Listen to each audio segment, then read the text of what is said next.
தருமபுரி மாவட்டத்தில் கேத்திரெட்டிப்பட்டி அப்படிங்கிற ஒரு கிராமத்தில் இருக்கக்கூடிய உயர்நிலை பள்ளியில் பணியாற்றக்கூடிய ஆசிரியனுடைய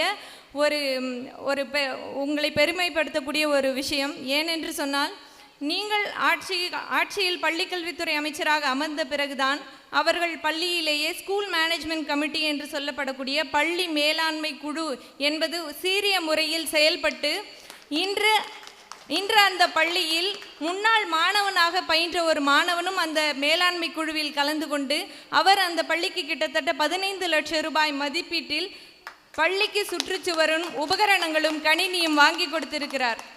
ஏனென்றால் பல சட்டங்கள் எல்லோரும் போடலாம், ஆனால் அந்த சட்டத்தை செயல்படுத்துவதற்கு என்று சீரிய முறையில் ஒரு அழுத்தம் கொடுத்திருக்கிறார் நமது பள்ளிக்கல்வித்துறை அமைச்சர்.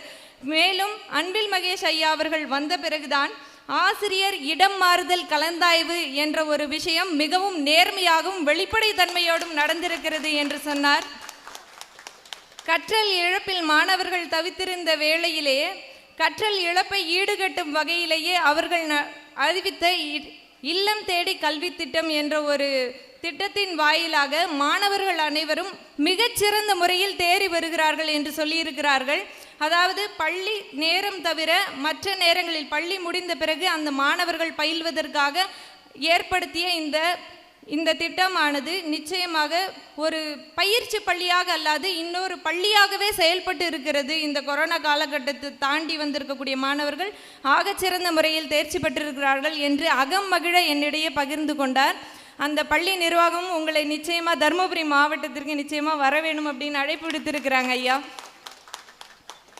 இத்தகைய பல திட்டங்களை வகுத்து மாணவர்கள் நலனும் மக்கள் நலனும் காக்க சீரிய முறையில் செயலாற்றி கொண்டிருக்கக்கூடிய ஒரு செயல் தலைவராகிய நமது பள்ளி கல்வித்துறை அமைச்சர் திராவிட முன்னேற்ற கழகத்திற்கு கிடைத்த ஒரு நல்முத்து மட்டுமல்ல, தமிழக மக்களுக்கும் மாணவர்களுக்கும் கிடைத்த ஒரு மாசில்லா மாணிக்கம் என்றே சொல்ல வேண்டும்.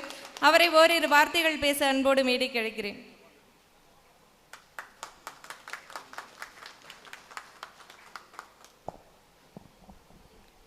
அனைவருக்கும் மாலை வணக்கங்கள். தமிழ்நாடு ஜிஎஸ்டி ஆலோசகர்களுடைய 2வது மாநில மாநாடு திருச்சியில் ஒரு விழா என்று சொன்னால் அது என்றைக்குமே அது திருப்பு முனையாகத்தான் அமையும். இதுவரைக்கும் அப்படிதான் அமைந்திருக்கின்றது. அந்த வகையில் இன்றைக்கு இந்த மாநாடும் தமிழ்நாடு ஜிஎஸ்டி ப்ரொஃபஷனல்ஸ்